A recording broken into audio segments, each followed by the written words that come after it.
السلام علیکم ورحمۃ اللہ تعالی وبرکاتہ۔ نحمدہ ونصلی ونسلم علی رسولہ الکریم، اما بعد فاعوذ باللہ من الشیطان الرجیم، بسم اللہ الرحمن الرحیم۔ ان اللہ وملائکتہ یصلون علی النبی یا ایہا الذین آمنوا صلوا علیہ وسلموا تسلیما۔ اللہم صلی علی سیدنا و مولانا محمد معدن الجود والکرم وآلہ الکرام وابنہ الکریم وبارک وسلم صلاۃ و سلاما علیک یا رسول اللہ صلی اللہ تعالی علیہ وسلم۔ اس سے پہلے آپ نے نماز کے واجبات اور نماز کے واجبات سے تعلق رکھنے والے ضروری مسائل سماعت کیے۔ اب یہاں سے نماز کے مکروہات۔ مکروہ کا لفظی معنی اگر ہم جانیں لغت کے اعتبار سے، ڈکشنری کے اعتبار سے، تو اس کا مطلب ہوتا ہے ناپسندیدہ چیز۔ تو نماز کے مکروہات یعنی وہ چیزیں جو نماز میں ناپسندیدہ ہیں۔ اب یہ مکروہ کی دو قسمیں ہوتی ہیں، ایک ہوتا ہے مکروہ تحریمی اور دوسرا ہے مکروہ تنزیہی۔ دونوں ناپسندیدہ ہے، لیکن دونوں کی ناپسندیدگی میں فرق ہے۔ مکروہ تنزیہی یہ کم ناپسندیدہ ہوتا ہے اور مکروہ تحریمی یہ بہت زیادہ ناپسندیدہ ہوتا ہے۔ مکروہ تنزیہی سے نماز ہو جاتی ہے، لیکن مکروہ تحریمی میں اکثر جگہوں میں نماز واجب العیادہ ہوتی ہے، یعنی نماز کو دہرانا واجب ہوتا ہے۔ تو یہاں جو مکروہات بیان کیے جائیں گے وہ مکروہات تحریمی بیان کیے جائیں گے، یعنی جن کی بنیاد پر اگر ایسا کوئی عمل کر لیا، مکروہ تحریمی اگر کر لیا ہے تو نماز واجب العیادہ ہوتی ہے، نماز کو دہرانا واجب ہوتا ہے۔ تو اسی کے تعلق سے سوال ہے کہ نماز کے مکروہات بیان کیجئے۔ جواب دیتے ہیں کہ پہلے دو فرامین مصطفیٰ صلی اللہ علیہ وسلم ملاحظہ کیجئے۔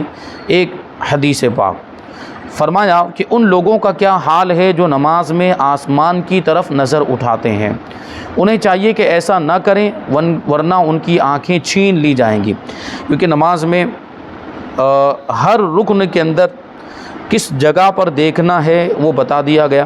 قیام کی حالت میں سجدے کی طرف دیکھنا ہے، سجدے کی جگہ میں دیکھنا ہے جہاں پہ سجدہ کرتے وقت سر رکھتے ہیں، اور رکوع میں دونوں پاؤں کے بیچ میں دیکھنا ہے، سجدے میں ناک کی طرف دیکھنا ہے، اور قعدے میں گود کی طرف دیکھنا ہے، اور سلام پھیرتے وقت کندھے کی طرف نظر ہونی چاہیے۔ تو آسمان کی طرف نظر نہیں اٹھانی چاہیے۔ اس کے بارے میں حدیث پاک میں یہ فرمایا گیا کہ ان لوگوں کا کیا حال ہے جو نماز میں آسمان کی طرف نظر اٹھاتے ہیں، انہیں چاہیے کہ ایسا نہ کریں ورنہ ان کی آنکھیں چھین لی جائیں گی۔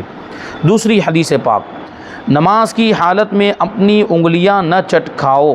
چٹکھانے کا کیا مطلب؟ وہ انگلیاں ایسے پھوڑتے ہیں نا، وہ اس سے حضور پاک صلی اللہ علیہ وسلم نے منع فرمایا۔ یا انگلیوں کو آپس میں ایک دوسرے میں داخل کرنا بھی منع ہے، اس طریقے سے قینچی بنانا۔ نماز کے مکروہ تحریمی سے کوئی چیز اگر نماز کے دوران ہو جائے تو نماز دوبارہ پڑھنی ہوگی، دہرانی پڑے گی۔ جان بوجھ کر جس نے نماز مکروہ تحریمی کی وہ گنہگار بھی ہوگا، اور اس صورت میں توبہ کرنا بھی لازم ہے۔ اور جواب دیتے ہیں، ایک بات یہاں پہ بتاتے ہیں کہ ہر مکروہ تحریمی کا یہ حکم نہیں ہے کہ نماز دوبارہ پڑھنا لازم ہو۔ یعنی اس سے پہلے عرض کیا گیا تھا کہ نماز کے واجبات اصلیہ میں سے کوئی واجب چھوٹ رہا ہو تو نماز دہرانی پڑتی ہے اور نماز کا اعادہ واجب ہوتا ہے۔ نماز کے ضمنی واجبات میں سے کوئی واجب چھوٹ جاتا ہے، جیسے میں نے الٹا قرآن پڑھنے کی مثال دی تھی کہ الٹا قرآن نہ پڑھنا بھی واجب ہے، اور الٹا قرآن اگر کوئی پڑھ لے تو یہ مکروہ تحریمی ہے۔ جان بوجھ کر پڑھے گا تو گنہگار ہوگا، لیکن دونوں صورت میں چاہے جان بوجھ کر پڑھے یا بھول کر پڑھے نماز دہرانے کا حکم نہیں ہے، کیونکہ وہ ضمنی واجبات میں سے ہے۔ نمبر ایک، مکروہات تحریمیہ کو یہاں سے بیان کر رہے ہیں۔ نمبر ایک، داڑھی بدن یا لباس کے ساتھ کھیلنا، یعنی نماز کے دوران ایسے کوئی کرتے رہے، داڑھی کے ساتھ کھیلتا رہے، بدن کے ساتھ کھیلتا رہے یا کپڑے کے ساتھ کھیلتا رہے، تو نماز پڑھنے کے لیے کھڑا ہے، عبادت کر رہا ہے اللہ تبارک و تعالیٰ کی، تو سکون کے ساتھ اور باوقار انداز میں ادب کے ساتھ کھڑا ہونا چاہیے۔ وقوموا للہ قانتین، اللہ کی بارگاہ میں ادب کے ساتھ کھڑے ہو۔ تو ادب یہی ہے کہ یہ کھیل وغیرہ کچھ نہیں ہونا چاہیے، بالکل ساکت کھڑا رہے اور اس طرح کی حرکتیں نہ کرے کہ بدن یا داڑھی وغیرہ سے نہ کھیلے۔ دوسرے نمبر پر ہے کپڑا سمیٹنا۔ کچھ لوگ ایسے ہیں رکوع میں جاتے وقت ایسے کپڑا اٹھا لیتے ہیں، پھر ایسے پیچھے سے کپڑا اٹھاتے ہیں، یہ مکروہ تحریمی ہے۔ ایسے کپڑا اٹھانا یا کپڑے کو ایسے درست کرتے رہنا وہ مکروہ تحریمی ہے۔ اور اس طریقے سے نہیں کرنا چاہیے۔ ہاں کبھی کبھی نماز کے دوران اگر ہم نے کرتا پائجامہ پہنا ہوا ہے تو وہ پیچھے کپڑا پھنس جاتا ہے تو اس کو ایک مرتبہ ایسے نکالنے کی اجازت ہے، عمل قلیل کے ذریعے سے اس کو اس طرح نکالنے کی اجازت ہے، کیونکہ وہ دیکھنے میں اچھا نہیں لگتا ہے۔ تیسرے نمبر پر ہے کپڑا لٹکانا۔ کپڑا لٹکانے کا کیا مطلب ہے، اس کی تفصیل بیان کرتے ہیں کہ کندھے پر ایسے چادر ڈالنا کہ دونوں کنارے لٹک رہے ہوں۔ جیسے چادر ہے، مثال کے طور پر یوں لمبا حصہ چادر کا، ایک کنارہ یہاں آگے کی طرف رکھا اور دوسرا کنارہ پیچھے کی طرف ڈال دیا، تو اس طرح چادر کو نماز میں لٹکانا یہ مکروہ تحریمی ہے، ٹھیک ہے۔ اور کہتے ہیں اگر ایک کنارہ دوسرے کندھے پر ڈال دیا تو ٹھیک ہے، یعنی ایک کنارہ یہاں پہ رکھا اور ایک کنارہ ایسے، یہ اچھا یہ دونوں بھی لٹکا ہے، دونوں طرف سے دو کنارے لٹک رہے تھے، چادر کو ایسے گلے گردن میں ڈال دیا اور ایک کنارہ ادھر لٹک رہا ہے دوسرا ادھر لٹک رہا ہے، یہ بھی مکروہ تحریمی۔ لیکن ایک کنارہ ایسے لے کر یہاں کندھے پر ڈال دیا، پھر اب اگرچہ ایک ادھر والا لٹک رہا ہے لیکن ایک کنارہ ایسے یہ اس والے کندھے پر، ادھر والا کنارہ سیدھی طرف کا، مثال کے طور پر چادر کا کنارہ لے کر الٹے کندھے پر ڈال دیا، تو اب یہ مکروہ نہیں ہے۔ چوتھے نمبر پر کسی بھی آستین کا آدھی کلائی سے اوپر ہونا۔ یہ آستین اوپر چڑھا لیتے ہیں کچھ لوگ اور ایسے ہی آستین چڑھے ہوئے ہونے کی حالت میں نماز پڑھتے ہیں، تو آدھی کلائی سے زیادہ اوپر اگر آستین چڑھی ہوئی ہے تو یہ مکروہ تحریمی ہے۔ آگے نمبر 5 پہ بیان کرتے ہیں کہ شدت کا پیشاب، پاخانہ، ریح آنا، یعنی پاخانہ لگا ہوا ہے، شدت کا پاخانہ لگا ہوا ہے یا شدت کا پیشاب لگا ہوا ہے، یا ہوا کا غلبہ ہے، ہوا خارج ہونا چاہ رہی ہے تو اس کو روکنا اور اسی کیفیت کے ساتھ نماز پڑھنا، یہ نماز مکروہ تحریمی ہوگی۔ کیوں؟ کیونکہ ایسی صورت میں نماز میں دل ہی نہیں لگے گا، بہت زیادہ پیشاب کا اگر پریشر ہے یا پاخانے کا پریشر غلبہ ہے تو ایسی صورت میں نماز میں دل ہی نہیں لگے گا، بار بار ادھر توجہ جائے گی، تو پہلے فارغ ہو لے پھر آ کر وہ اطمینان کے ساتھ نماز پڑھے۔ تو اس وجہ سے کہا کہ یہ سب چیزیں اگر ہوں، شدت کا پیشاب یا شدت کا پاخانہ لگا ہوا ہو تو نماز مکروہ تحریمی ہوگی۔ چھٹا مکروہ تحریمی کنکریاں یعنی چھوٹے پتھر ہٹانا۔ یہ کبھی کچھ لوگ ایسے ہوتے ہیں کہ جو وہ سجدہ کرنے کی جگہ پر جو اگر کچھ دھول مٹی یا کنکر وغیرہ لگے ہوئے، ریت ہے، تو اس کو نماز کے دوران صاف کرتے ہیں۔ صاف کرنا ہے تو نماز سے پہلے صاف کر لیں، نماز کے بیچ میں صاف نہیں کر سکتے۔ نمبر 7 کسی واجب کو جان بوجھ کر چھوڑ دینا۔ نمبر 8 ایک ہاتھ کی انگلیاں دوسرے ہاتھ کی انگلیوں میں ڈالنا، جو میں نے ابھی بتایا قینچی بنانا، اس طریقے سے ایک ہاتھ کی انگلیوں کو دوسرے ہاتھ کی انگلیوں میں داخل کرنا، یہ نماز کے اندر مکروہ تحریمی ہے۔ اور کمر پر ہاتھ رکھنا، ایسے کمر پر ہاتھ رکھنا، یہ بھی مکروہ تحریمی ہے۔ نمبر 10 آسمان کی طرف نگاہ اٹھانا، جیسے کہ ابھی حدیث پاک آپ نے سماعت کی۔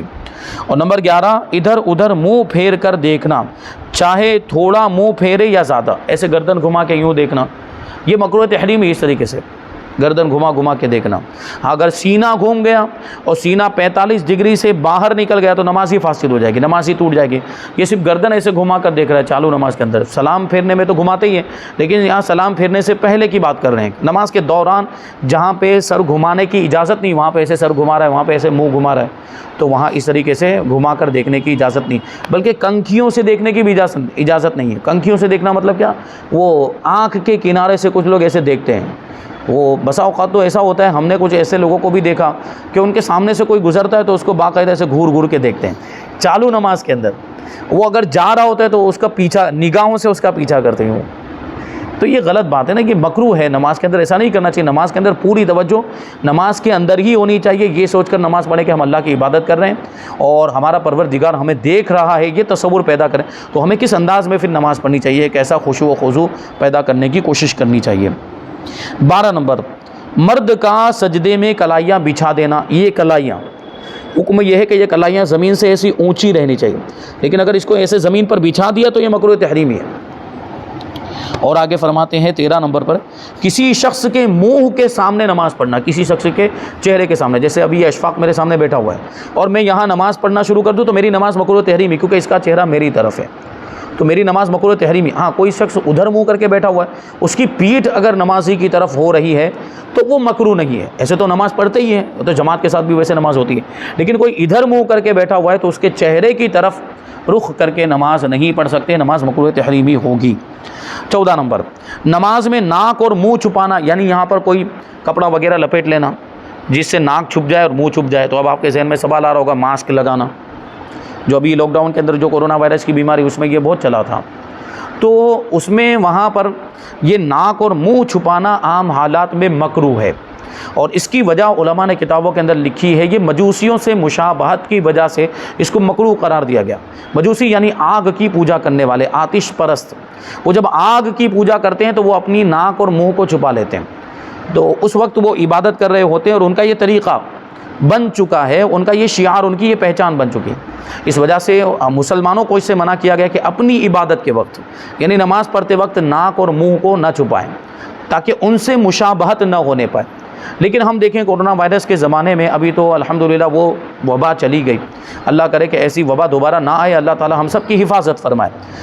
تو اس وقت جو ماسک پہنا جا رہا تھا تو وہ کسی خاص قوم کی پہچان یا کسی خاص قوم کا شعار، ان کی علامت نہیں رہ گیا. ہر کوئی پہن رہا ہے اب تو، یعنی ہندو بھی پہن رہا ہے، غیر مسلم دوسری قوم سے تعلق رکھنے والے یا مسلمان بھی پہن رہے ہیں، چاہے کوئی بھی ہو، کسی بھی قوم سے، عیسائی بھی کیوں نہ ہو، سب پہن رہے تھے. تو یہ کسی خاص قوم کا شعار نہیں رہ گیا تھا. تو علماء نے اس کے پہننے کی اجازت بھی دی تھی، لیکن اس میں بھی بہتر یہی تھا کہ منہ کھول کر ہی نماز پڑھیں.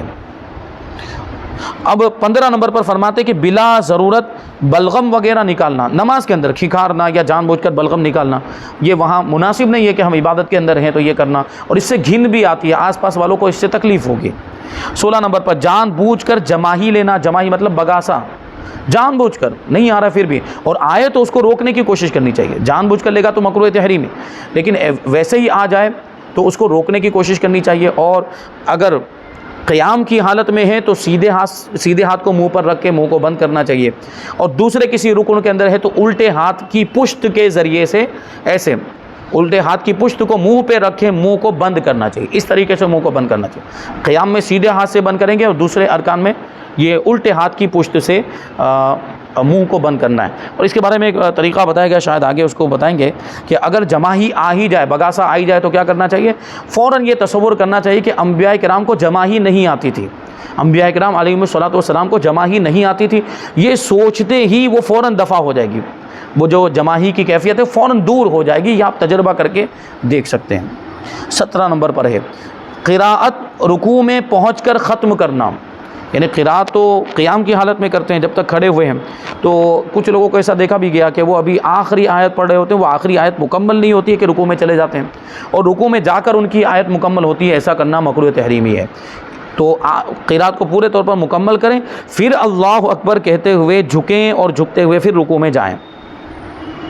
18 نمبر پر ہے قیام کے علاوہ کسی اور مقام پر قرآن پڑھنا.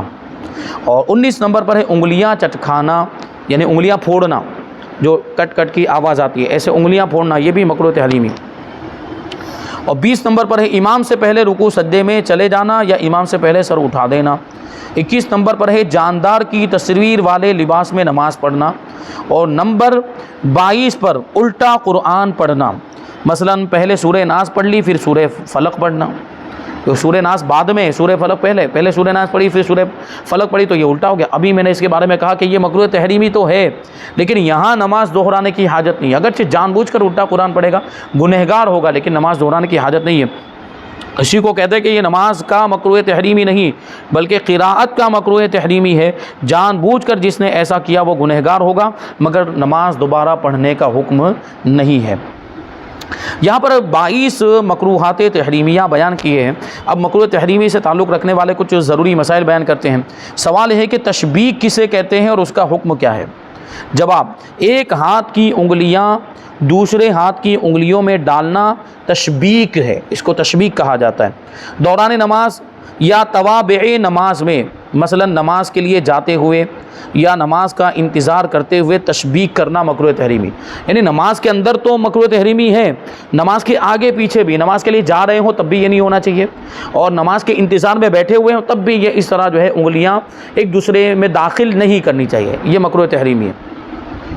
خارج نماز میں، جبکہ توابع نماز میں بھی نہ ہو، بلا ضرورت ایسا کرنا مکروہ تنزیہی ہے، یعنی نماز کے باہر. اور خارج نماز میں انگلیوں کو آرام دینے یا کسی ضرورت کے لیے یہ مباح ہے، یعنی بلا کراہت جائز ہے۔ کسی صحیح مقصد کے لیے اگر ایسا کیا ہے لیکن نماز کے باہر اور نماز کے انتظار میں بھی نہیں، یا نماز کے لیے جا بھی نہیں رہا ہے، طواب نماز میں بھی نہیں ہے، تو وہاں اگر یہ انگلیوں کو آرام دینے کے لیے کبھی ایسا کرتے ہیں تو وہاں اجازت ہوگی۔ سوال: نماز میں امام سے پہلے سر اٹھانا اور جھکانا کیسا ہے؟ یہ بات پہلے بھی آ چکی ہے۔ جواب دیتے ہیں کہ امام سے پہلے رکوع و سجود میں جانا یا اس سے پہلے سر اٹھانا مکروہ ہے۔ حضور نبی کریم صلی اللہ علیہ وسلم نے فرمایا، جو امام سے پہلے سر اٹھاتا اور جھکاتا ہے اس کی پیشانی کے بال شیطان کے ہاتھ میں ہے، یعنی گویا شیطان اسے یہ سب کروا رہا ہے۔ سوال: ایک پاؤں پر کھڑے ہو کر نماز پڑھی تو کیا حکم ہے؟ جواب: بلا ضرورت ایک پاؤں پر کھڑے ہو کر نماز پڑھی تو مکروہ ہے۔ ہاں، جس جگہ پاؤں رکھنا ہے اگر وہ جگہ ناپاک ہے تو ایک پاؤں اٹھا کر نماز پڑھ سکتا ہے، یعنی کیسا کہ وہ پوری جگہ ناپاک ہے، بس وہ سجدے جتنی جگہ جہاں پر پیشانی اور ناک لگے گی اور جہاں پر ہاتھ رہیں گے اور جہاں پہ گھٹنے لگیں گے، لیکن کھڑے ہونے کی جو جگہ ہے اس میں ایک ہی پاؤں زمین پر رکھ سکتا ہے، دوسرا پاؤں اگر زمین پر رکھے گا تو ناپاکی پر اس کا پاؤں پڑ جائے گا، تو ایسی صورت میں ظاہر سی بات وہ رکھ نہیں سکتا ہے، ناپاکی کے اوپر پاؤں نہیں رکھ سکتا، اس کو اجازت ہی نہیں ہے۔ تو ایسی صورت میں اگر ایک پاؤں کو اوپر رکھتے ہوئے، ہوا میں رکھتے ہوئے، اور دوسرے پاؤں کو صرف زمین سے لگا کر نماز پڑھی تو پڑھنے کی اجازت، لیکن ایسی صورت عام طور پر پیش نہیں آتی کہ ایک پاؤں پر نماز پڑھنے کی ضرورت ایسے مطلب کوئی صورت آ جائے۔ یہ امکانی صورت بتائی کہ کبھی ایسا ہو سکتا ہے، ورنہ عام حالات میں ایسا نہیں ہوتا۔ عام حالات میں جبکہ کوئی مجبوری نہیں، کوئی ناپاکی وغیرہ کا معاملہ نہیں ہے، ایسا کرنا مکروہ ہے۔ آگے سوال ہے کہ سجدے میں پیشانی پاک جگہ جبکہ ناک نجس جگہ پر ہو تو کیا نماز ہو جائے گی؟ میں نے ابھی کہا کہ کم سے کم اتنی جگہ تو پاک ہونی چاہیے جہاں پیشانی یا ناک اور ہاتھ اور گھٹنے وغیرہ لگیں گے، جو جسم کے اعضاء جو لگتے ہیں سجدہ کرتے وقت، ان جگہوں پر ناپاکی نہیں ہونی چاہیے۔ تو ایک سوال یہ کہہ رہے ہیں کہ سجدے میں پیشانی جہاں لگی وہ جگہ پاک ہے، لیکن ناک جہاں لگ رہی ہے وہ جگہ ناپاک ہے، تو کیا نماز ہو جائے گی؟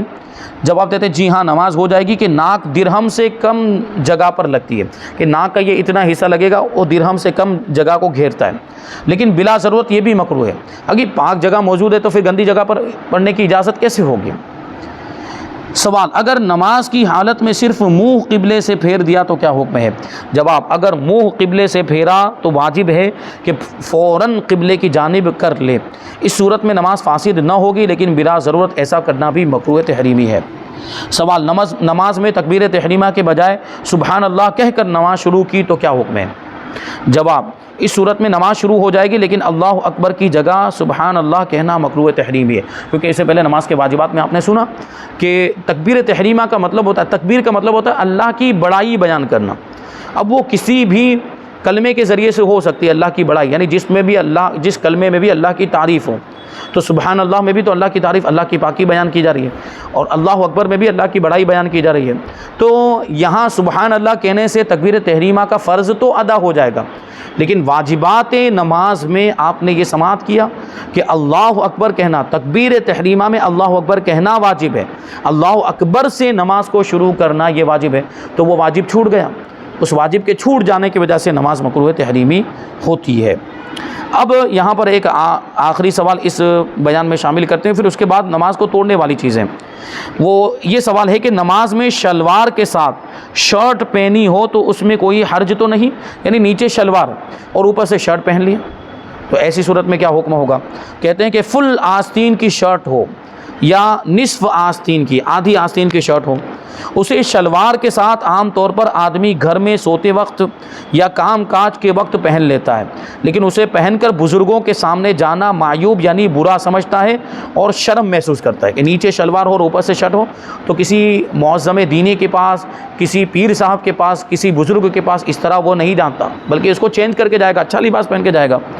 تو اس کا مطلب ہے کہ یہ ادب والا لباس نہیں ہے، اور نماز میں ادب والا لباس پہن کر آنا چاہیے۔ کتب فقہ میں اس نوعیت کے لباس پہن کر نماز پڑھنے کو مکروہ تنزیہی قرار دیا ہے، یعنی ایسا لباس پہن کر نماز پڑھنے سے بچنا بہتر ہے، جو خلاف ادب لباس مانا جاتا ہے، ایسا لباس پہن کر نماز نہیں پڑھنی چاہیے۔ نمازی کو چاہیے کہ اللہ کریم کے دربار کی حاضری کے وقت یعنی نماز ادا کرنے کے لیے اچھا اور عمدہ لباس پہنے، جو ادب والا لباس ہو، نیک لوگوں کا لباس ہو، مہذب تہذیب والا لباس ہو، ایسا لباس پہنے کہ اللہ کریم کا دربار اس بات کا زیادہ حق رکھتا ہے کہ بندہ اس کی بارگاہ میں حاضری کے لیے زینت اختیار کرے، یعنی اچھے انداز میں اچھا لباس پہن کر حاضر ہو۔ اعلیٰ حضرت امام احمد رضا خان رحمۃ اللہ تعالی علیہ فتاوی رضویہ میں ارشاد فرماتے ہیں کہ متون و شروع اور فتاوی تمام کتب مذہب میں بلا خلاف تصریح صاف ہے کہ ثیاب ذلت و محنت یعنی وہ کپڑے جن کو آدمی اپنے گھر میں کام کاج کے وقت پہنے رہتا ہے، جنہیں میل کچیل سے بچایا نہیں جاتا، جو میلے کچیلے کپڑے ہوتے ہیں انہیں پہن کر نماز پڑھنی مکروہ ہے۔ اب وہ ان لوگوں کو بھی اس سے عبرت حاصل کرنی چاہیے جو گیریج وغیرہ کا کام کرتے ہو تو ان کے کپڑے بہت زیادہ گندے ہو جاتے ہیں، وہ گریس وغیرہ لگ جاتا ہے، کالک لگ جاتی ہے اس میں، اور پھر ویسے ہی کپڑے پہن کر وہ نماز پڑھنے کے لیے آ جاتے ہیں، تو یہ خلاف ادب ہے اور مکروہ تنزیہی ہے، اور ایسے کپڑے پہن کر ان کو نماز پڑھنے کے لیے نہیں آنا چاہیے۔ بہتر یہ ہے کہ وہ کپڑے چینج کر کے آئے، اور کپڑے بدلنے میں کتنا ٹائم لگتا ہے، 5 منٹ بھی نہیں لگے گی، اور ایک لباس اس کے لیے وہ اپنا مخصوص الگ سے رکھے رہیں اپنی دکان میں جہاں پر بھی وہ کام کر رہے ہیں، جیسے ہی نماز کا وقت آئے فوراً کپڑے چینج کیے اور نماز پڑھنے کے لیے حاضر ہو گئے، تو یہ کیا جا سکتا ہے، یہ کوئی بہت مشکل کام نہیں ہے۔ اللہ کی بارگاہ میں حاضر ہونا ہے تو اس کے آداب کا خیال رکھنا چاہیے، وہ احکم الحاکمین ہے۔ دنیا کے بادشاہ کے پاس جاتے ہیں تو اچھا لباس پہن کر جاتے ہیں، وہ تو سارے بادشاہوں کا بادشاہ، اس سے بڑا تو کوئی بادشاہ نہیں، اس کی بارگاہ میں حاضر ہوتے ہیں تو کتنا ادب کے ساتھ حاضر ہونا چاہیے اور کیسا لباس پہن کر حاضر ہونا چاہیے، یعنی انتہائی اچھا لباس، بہت ہی ادب والا اور تہذیب والا لباس پہننا چاہیے۔ فرماتے کہ ایسے کپڑوں میں نماز کو مکروہ تنزیہی قرار دیتے ہوئے علامہ شامی رحمۃ اللہ تعالی علیہ، یعنی میلے کچیلے کپڑوں کی بات چل رہی ہے، علامہ شامی فرماتے ہیں کہ وَالظَّاهِرُ أَنَّ الْكَرَاهَةَ تَنزِیہیہ، یعنی ظاہر یہی ہے کہ ان کپڑوں میں نماز پڑھنا مکروہ تنزیہی ہے، یعنی وہ کپڑے جو میلے کچیلے کپڑے ہیں، گندے کپڑے ہیں، ناپاکی نہیں لگی ہوئی، ناپاکی لگی ہوئی ہوگی تو پھر نماز ہی نہیں ہوگی، اگر 1 درہم سے زیادہ لگی ہوئی ہے یا نجاست خفیفہ وہ 1/4 سے زیادہ لگی ہوئی ہے تو نماز ہی نہیں ہوگی۔ یہ یہاں بات چل رہی ہے کہ میلے کچیلے کپڑے ہیں، کوئی ناپاکی نہیں لگی ہوئی ہے تو اس میں نماز پڑھنا مکروہ تنزیہی ہے۔ یہاں پر ابھی اور کچھ باتیں اس بیان میں باقی ہے، جیسے نماز کو توڑنے والی چیزیں جن سے نماز ٹوٹ جاتی ہے، نماز فاسد ہو جاتی ہے، پھر اس سے تعلق رکھنے والے کچھ ضروری مسائل، اور پھر اس کے بعد بہت اہم چیز نماز کا عملی طریقہ، نماز پڑھنے کا طریقہ انشاءاللہ تبارک و تعالیٰ اس کو بیان کریں گے۔ اللہ تبارک و تعالیٰ کی بارگاہ میں دعا ہے کہ جو کچھ بھی بیان ہوا اس پر ہم سب کو عمل کرنے کی توفیق عطا فرمائے۔ وما علینا الا البلاغ۔ السلام علیکم۔